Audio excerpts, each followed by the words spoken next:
work or hopefully not in your car while you're driving. But thanks for having me back on the show.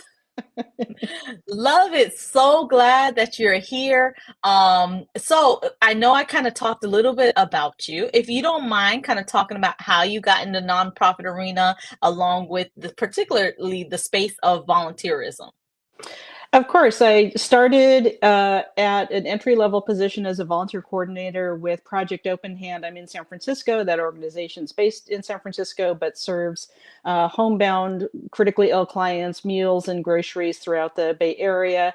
And that was really my entry. I have a music degree, I have a jazz studies degree from Sonoma State, again here in Northern California. So it really is interesting, I think, not only how I got into the career of volunteer engagement and leading volunteers and management, administration, whatever terms you want to use, but I found that for most of my colleagues, there isn't much of a traditional career path into this type of work. We all kind of find ourselves here through usually really instances. These days, a lot of folks are coming to it from, say, AmeriCorps, being AmeriCorps Vista participants, and then maybe continuing with the career. And back in my day, that was, just kind of getting off the ground. But I've really found that it's a great way to use analytical skills, project management, problem solving, and then from music and theater and other kinds of work I've done on stage, public speaking, relationship building, creative solutions to problems that pop up. So I think I couldn't really imagine myself in any other career, even though as a little kid, you don't really think about volunteer management as a career, but it absolutely is. And more people should get into it and do it. And I have a CVA after my name, which if people aren't familiar stands for Certified in Volunteer Administration. And that's from the Council for Certification in Volunteer Administration, which is a global, really just recognition of knowledge and expertise and professionalism that isn't given lightly. It's actually kind of hard to get that certification. It's a bit of a challenge, but that's another way. If you see CVA after someone's name and they're working with volunteers, then you are absolutely assured that you've got expertise in the house. Love it. So this month's topic is one that is dear to you as well, is mastering the art of volunteers and volunteer management. What are some tips that you would have for our viewers when it comes to managing volunteers and just volunteer management as a whole? Well, I think the main thing to understand, which kind of ties into my little intro spiel, is this does take specific experience, knowledge, expertise, skill sets, and there's a very common misconception, most often with executive leaderships of nonprofit or government agencies that are engaging volunteers, that volunteers are free and that you don't need specific skills or certifications like a CVA to lead volunteers, that anybody can do it. And that leads to the very false assumption that volunteers don't have value and shouldn't um, have resources of the organization invested in them, including hiring an expert, giving them a livable wage, a good salary, which is pretty rare in nonprofits in general, but just really recognizing that there is a return on investment for volunteer management, volunteer engagement done well, that I think a lot of organizations just don't have that level of awareness. So a huge amount of my work these days is on the national or global arena, really advocating for our profession, advocating for getting the CVA or other knowledge or skills or expertise to have this as a career path, and also helping funders, foundations, and executive directors, CEOs of nonprofits and government agencies or general managers of government agencies to understand that this is a real thing, and it needs investment and intention and really resources devoted to it to have it done effective in a very effective. Love it. So So I'm processing a few things that I'm hearing. So of course, when it comes to volunteers and recruiting volunteers, I love that you talked about, one, this is a field, volunteer management is, and it is a position, and and have needing to have that experience in working with volunteers. Me, myself, and my own nonprofit organization has kind of faced some of that kind of. I'll just tell you, like Mm-hmm. looking for like who do we get to manage our volunteer process, develop our volunteer process. Interestingly, we were able to find volunteers that's what they do with their CVAs and that volunteered for us to help create the process, but sustaining the process has been a challenge. So where do you find like someone who might, let's say you might not be in a position to be able to hire a volunteer manager full time, but maybe like a part time or contracted position? Where can you find some individuals to help with building your volunteer process for your organization? Yeah, it's not that difficult. It's targeted marketing, just like anything else, especially volunteer recruitment or HR hiring. And I just did a recent Tuesday tips on the crucial overlap and opposites and differences between HR, human resources practices, and volunteer engagement practices. And really the best talent pool is to just go and look up the CVAs in your area and that again that way, whether it's a part-time position, a full-time position, or even if you are looking, a small nonprofit that's entirely volunteer run is looking for some pro bono work, start with the cvacert.org. That stands for Council for Mm, Certification Volunteer Engagement .org. And so cvacert.org, and they have a list by zip code, by areas, by regions. And again, this is global, but there tend to be more CVAs in English speaking countries, but it is offered in other languages. But particularly, there's a strong representation and a great talent pool anywhere in North America, America and Canada. You're going to find a lot of CVAs. And you also might look for someone who does have AmeriCorps Vista or something like that in their experience. What happens too often is someone who is in development or marketing or education, and they're in that career and they're an expert on that. They often get pulled into some sort of volunteer management or administrative role, and a lot of questions I get asked over social media and in different LinkedIn groups and threads are, oh my goodness, I just got pulled in from this other department and now I'm in charge of volunteers, and where do I start and what do I do?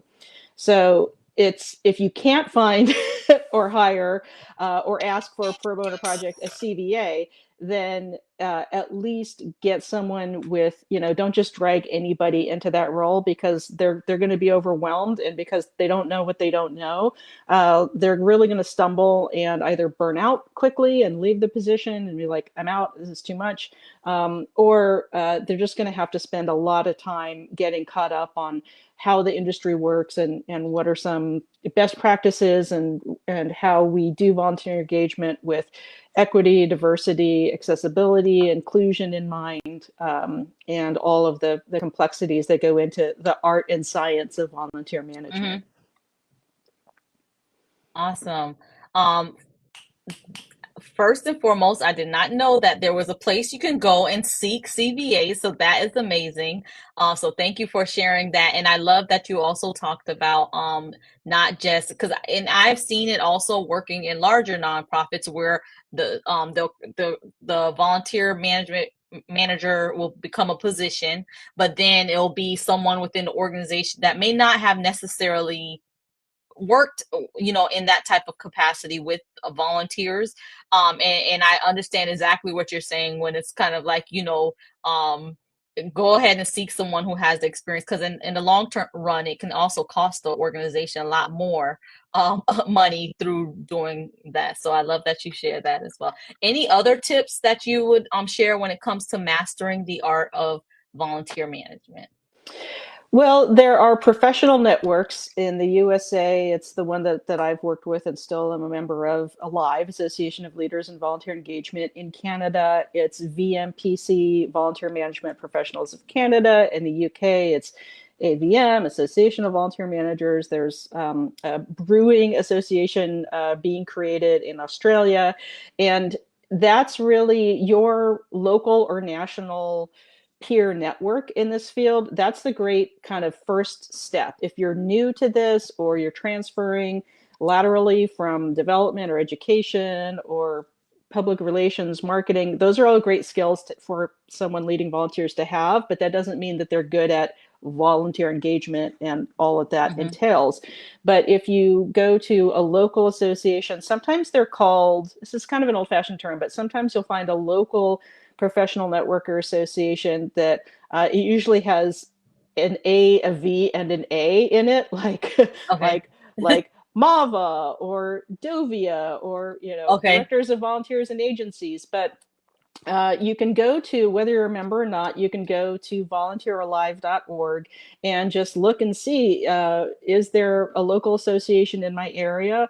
All the ones that are listed on the Alive website are also members of Alive. So if you join a local association or a chapter, you get the same member benefits, or you can join as an individual. And I think it's not that much. It's like 50, $60 a year. It's pretty Hmm. reasonable. And that's really a great place for, if you need a job, if you're looking to hire someone with this expertise. There's a lot of free webinars for members or low-cost webinars for non-members that these local associations and Alive and these national organizations host. So there's really a great place to get educated, talk to your peers, get tips and tricks for hiring someone, finding a job. And that's really, I find, that one of the best places to start. There's also a great resource, a learning center on volunteermatch.com. It might be Hmm. .org, volunteer match. And typically volunteer match is thought of as a place to list your volunteer opportunities, but it's really a lot more than that. And it has a learning center run by my dear friend and colleague Jennifer Bennett, who's also CVA. And that also offers just a lot of free or low cost webinars for people at any level in their career in volunteer management to learn something new, get a new idea, figure out how to do something more easily so that you're Hmm. working smarter and not harder, because we all work hard enough in the nonprofit industry. Let's find ways to work smart and work together and support each other. Love it. And volunteer match, I did not realize have other resources on there beyond I listing. know. Nobody does. I have friends there. I'm not getting paid by them, but they have a lot of deep resources, especially that learning center. In addition to, that's Okay. where, you should post your things in addition to posting it on your organization's website, volunteer page, or whatever other recruitment sites you're using. Okay. So when it comes to recruitment sites, have you found certain sites more successful than others? Does it depend on the type of positions that you're looking for? Um, I know that's kind of a loaded question, but like what? Well, no, it's a loaded question, but also the answer is not just volunteer match, because actually they've done research with Yale in the last couple of years on how to improve their algorithms. They actually found a few years ago that too many large organizations, like hands-on and kind of these bigger corporate finding volunteers, middlemen organizations, which can be effective, but they found that inadvertently, their search results had started to skew too much towards a few larger entities and not enough towards small or medium-sized Mm, nonprofits opportunities being seen. And good on them and the new CEO for addressing that, so studying it, addressing it, and rewriting their algorithms to be more equitable and more accessible and fair.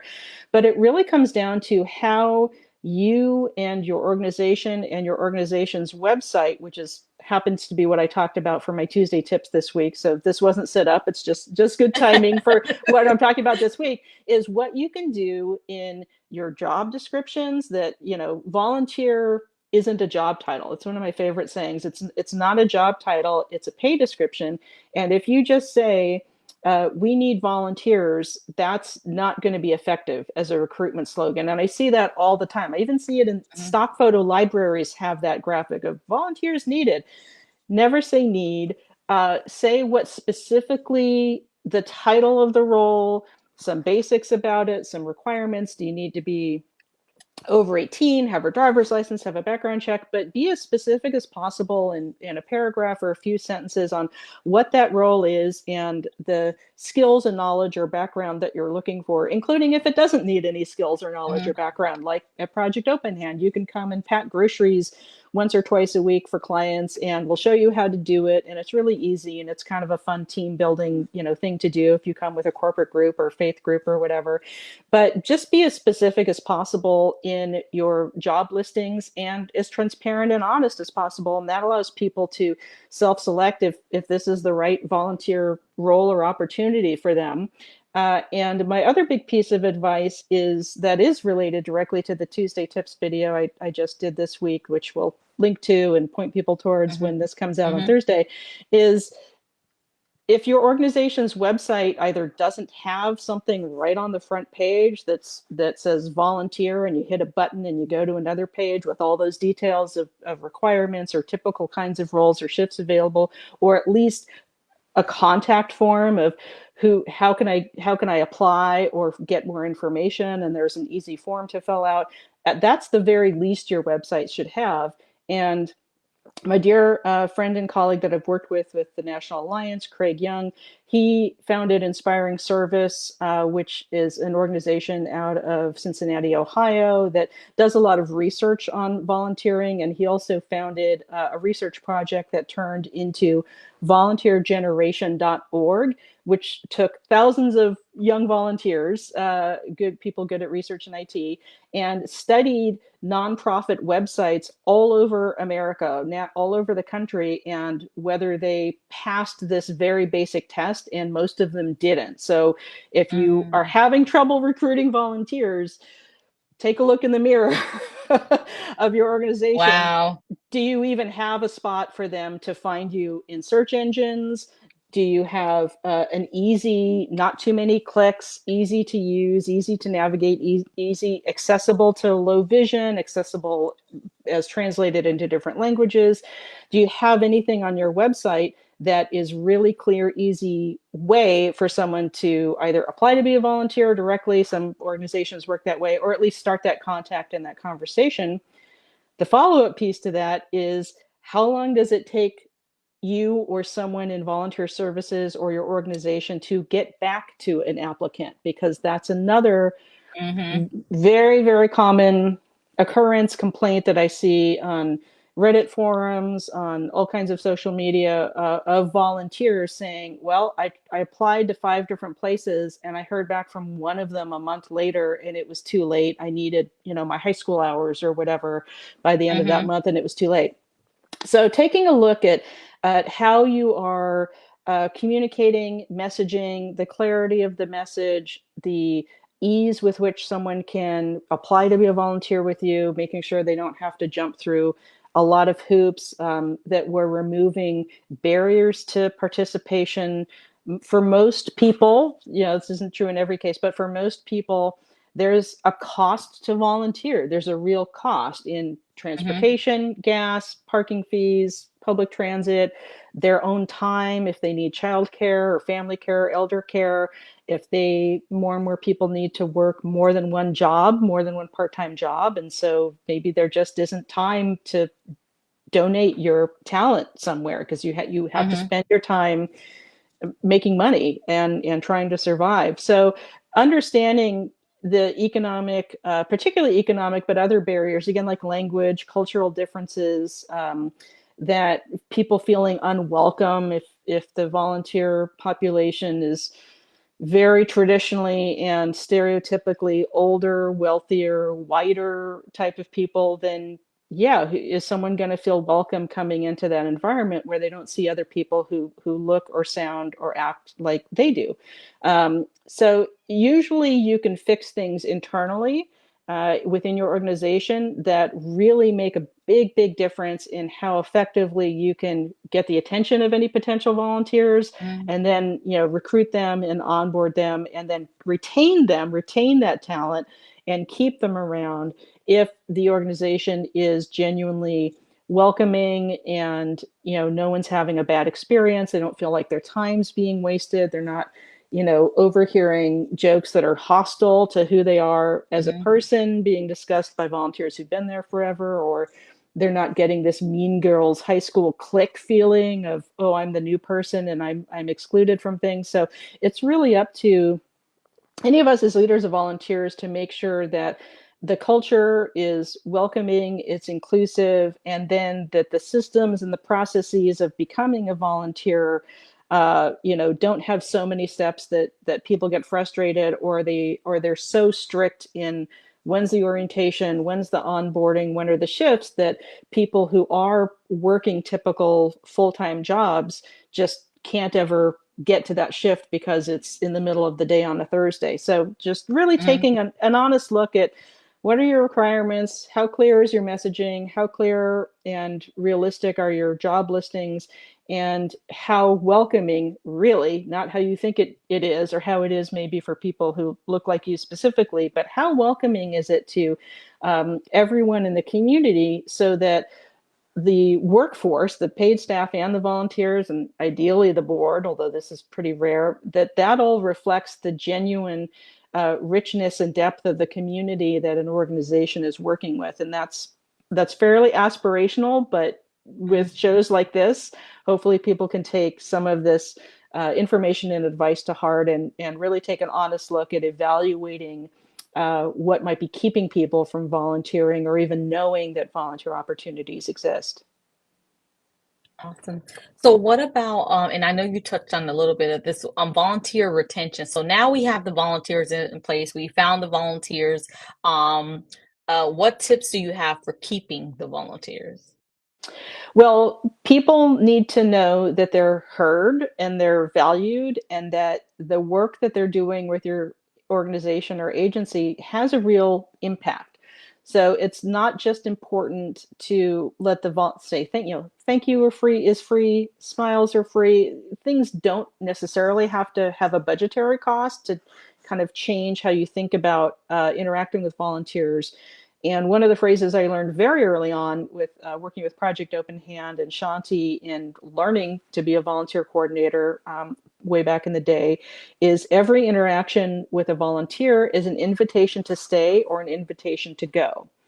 And it's really everybody's responsibility in the organization who might have any contact with volunteers or potential volunteers, which realistically is everybody in the organization, paid or unpaid. Everyone should have um, some basic training on what are the basics of a volunteer program, some basic customer service, community engagement, so that you're not accidentally throwing somebody onto a hostile team where five other people chopping onions next to them in the kitchen are not like, oh, well, we're just not going to talk to you and we're going to shun you. So it really is up to creating a genuinely welcoming and inclusive cultural shift, which Mhm. can be harder, but is best started in volunteer services, and then hopefully that kind of spreads to the rest of the organization. But one of the ways that I think newer volunteer coordinators stumble is thinking that, oh, if I just have an appreciation party once a year or a potluck every quarter, then yeah, people know they're recognized and valued and as volunteers. Like, it's nice to have a party. Some people love having a party, but one of the easiest survey questions, even if you just ask your volunteers one survey question a year, or maybe more, is how do you want to feel valued and recognized working with this agency? And you're going to get a lot of different answers. And when I've done the survey, no matter what sector the organization was in, whether it was conservation or wildlife, animal welfare, human services, food bank, after school programs, youth education, whatever type of agency it was, the biggest answer in a survey like that was typically, I want my ideas to be heard and valued. And a lot of people say, I don't want the agency wasting money on a party. I'd rather be Mm. recognized and valued, and understand the impact of my actions and that I'm doing meaningful work. I'd rather have that happen every day on a regular basis than have one big party or get a certificate or a prize, or go to a raffle. Because again, some people love a party. Great if you can.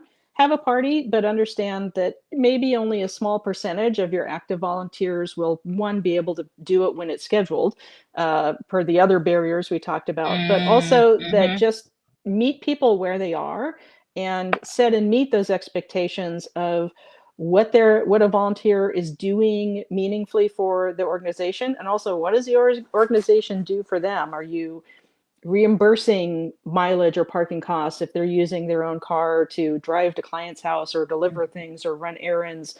And just making sure that the entire process of coming on board and staying on board doesn't have to be happy puppies, sunshine, rainbows all the time, Mm-hmm. but there should be a sense that this is all one team, paid and unpaid, that there isn't a division or hierarchy between staff and volunteers. That's another way too common problem, but kind of creating this understanding that you're all one team, whether you're full-time, part-time, paid or unpaid. You're working towards shared goals. You have different roles and responsibilities that hopefully are clear to everybody involved in on how you're working towards those goals together, and that you're in this together. That if the agency goes through, for example, a sudden pandemic as a problem, Mm-hmm. that rather than cutting the volunteer program, stopping everything immediately without communication, which is something that happened too often in the last few years, that okay, we're going to tackle this together, we're going to brainstorm and solve this together,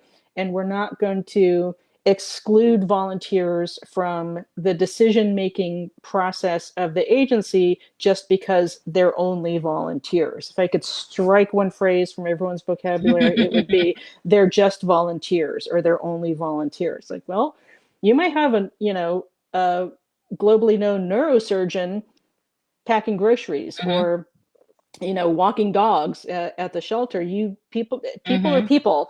And so what is someone bringing, not just to the volunteer role, but what are some other skills or expertise or knowledge and experiences that can also be helpful to the agency beyond the usual role? So really involve volunteers in decision making processes, and for policies and things, as transparently and openly as you possibly can, and don't just leave it to executive leadership not understanding how volunteer services works or that it has any value, and then making decisions that have these really bad ripple effects for the entire agency, when the volunteer coordinator, the manager of volunteer services, and or the volunteer talent pool are left out of decisions, and just are kind of faced with um, you know bad results or bad policies getting put into place because nobody bothered to ask a pretty simple question of the person who's an expert on volunteer engagement.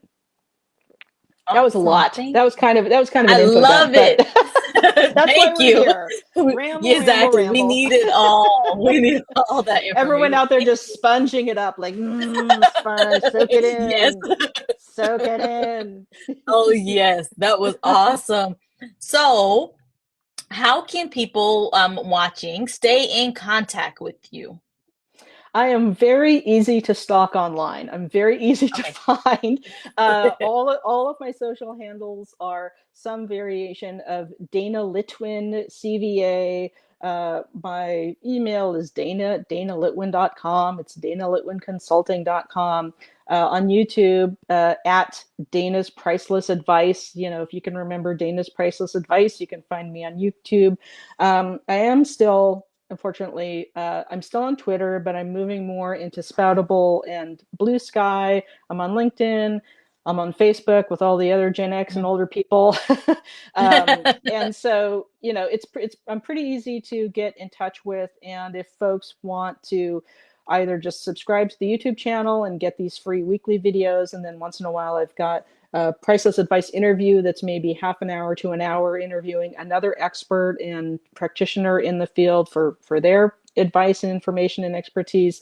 But also folks just, they'd like to have me do a webinar for their organization, or an in-person workshop, or they do want some help as, hey, I've realized, I've taken a look at these things we've talked about today, and we really do need an update and an overhaul, and I feel like that's beyond my bandwidth or beyond my expertise. Then give me a call, because the the primary work I do is helping to create from scratch volunteer engagement programs, policies, or help organizations update their policies that sometimes haven't changed in many years or decades. But I'm a real person. I'm easy to get in touch with. Yay. I try to not just do your show, but I've got my own podcast and featured on